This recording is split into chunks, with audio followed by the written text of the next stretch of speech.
இன்றைக்கி ஸ்பெஷல் ஓணம் ஸ்பெஷல்னா கோதுமை பிரதமன், அதை கோதுமை பாயாசம்னு சொல்லலாம். அதுக்கு இந்த உடச்ச கோதுமையை ஒரு கப் எடுத்து நல்லா வாஷ் பண்ணிவிட்டு ஒரு 10 நிமிஷம் ஊற வச்சுருங்க.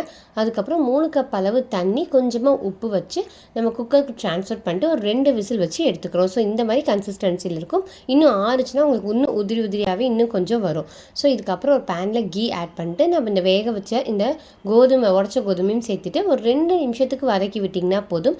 அதுக்கப்புறம் 3 கப் அளவுக்கு தேங்காய் பால் சேர்த்தணும். ஸோ சேர்த்துருந்துமே உடனே அது கொஞ்சம் கெட்டியாக ஆரம்பிக்கும். ஸோ அந்த ஸ்டேஜில் நான் இன்றைக்கி வெல்லம் தூள் சேர்த்திருக்கேன். ஸோ அது 1 கப் அளவுக்கு சேர்த்திருக்கேன். நல்லா மிக்ஸ் பண்ணி விட்டுட்டு அந்த ஒரு கொதி வரும் பாருங்கள். அந்த டைமில் ஏலக்காய், கொஞ்சமாக ஒரு 2-3 அளவுக்கு கிராம்பு, நெய்யில் வறுத்த முந்திரி, நெய்யில் வறுத்த தேங்காய் துண்டுகள், இதோட நம்ம கோதுமை பிரதமன் ரெடி. இன்னும் நீங்கள் சர்வ் பண்ணுற டைமில் அது ஆரம்பிக்கிறதுனால கொஞ்சம் கெட்டியாக ஆரம்பிக்கும்.